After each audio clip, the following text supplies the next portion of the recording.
Welcome to the Glam Cam. I'm Debut Spotlight's newest interviewer, Nancy Johnson, the author of the novel, The Kindest Lie. And today I am excited to be here with Catherine Adel West. Her debut novel, Saving Ruby King, just released. And I have to tell you, the book is incredible. Catherine, thank you so much for being with me. Tell everybody what the book is about.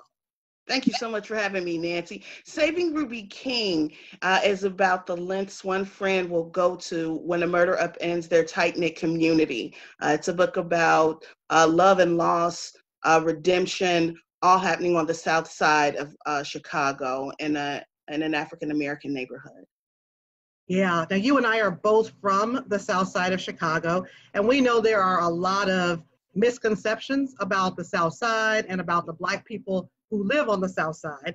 And I'm curious about how your book is flipping the script and changing the narrative about who we are. I think one of the ways in which Saving Ruby King does this is by showing a lot of people that we're a lot of different things. You know, you may see us on a 30-second news clip and think, we're all thugs. We're educated, we're pastors, we're doctors, we're lawyers, we're teachers, but we're also people who make mistakes, even with the people that we love. And in doing so, it can create a lot of trauma, generational trauma. I wanted to bring light to the fact that the church, as a cultural touchstone for the Black community, is extremely important. Just another layer to add on to that.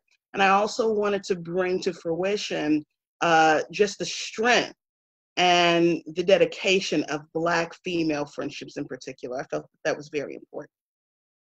And we are in this moment right now in our country and in our world where everybody is talking about amplifying Black voices, and publishing is getting in on trying to make a change. What are your thoughts about this moment, and how do we make sure that this is something that's sustainable? It's a very bittersweet moment. You want to amplify Black voices, but it shouldn't take the death of a person, the death of a Black men and Black women in order to do that. It shouldn't take, George Floyd and Breonna Taylor and Rekia Boyd and Sandra Bland. It shouldn't take all of that. I think publishing needs to recognize that our strengths lie in our diversity of storytelling and our diversities of race, creed, culture, how we experience the world through different eyes. As long as they continue to want to do this, I feel that publishing will benefit greatly, because readers and the world in general can benefit greatly through art, through reading, and through learning about other cultures through the written word. I do hope, this isn't just a little drop in the pot and that the door slams closed as soon as, the narrative and the headlines go away. I hope this is a sustaining change. That's so important. Now, I remember, I think it was a few weeks ago, or maybe even a few months ago now, you had this unboxing video where you you showed the world your book, and you saw it, you held it in your hands for the first time, and you had this message for people that I thought was really interesting, where you said, don't feel sorry for or pity those of us who are debuting in the middle of a pandemic. What was that message about?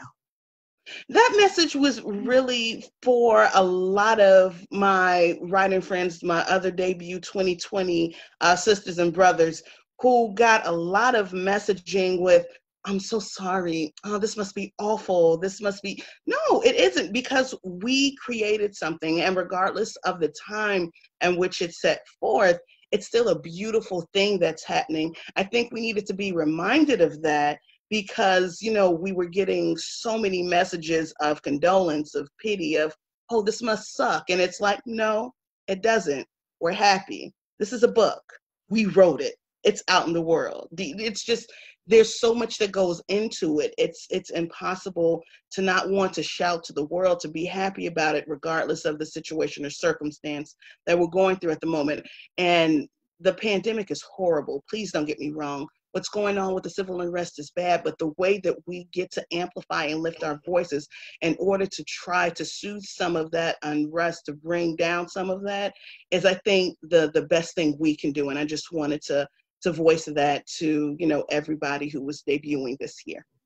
That's a powerful message. Thank you so much, Catherine, and congratulations on the release of your novel. May you sell many, many books. Thank you so much, Nancy. Fingers crossed. You have a great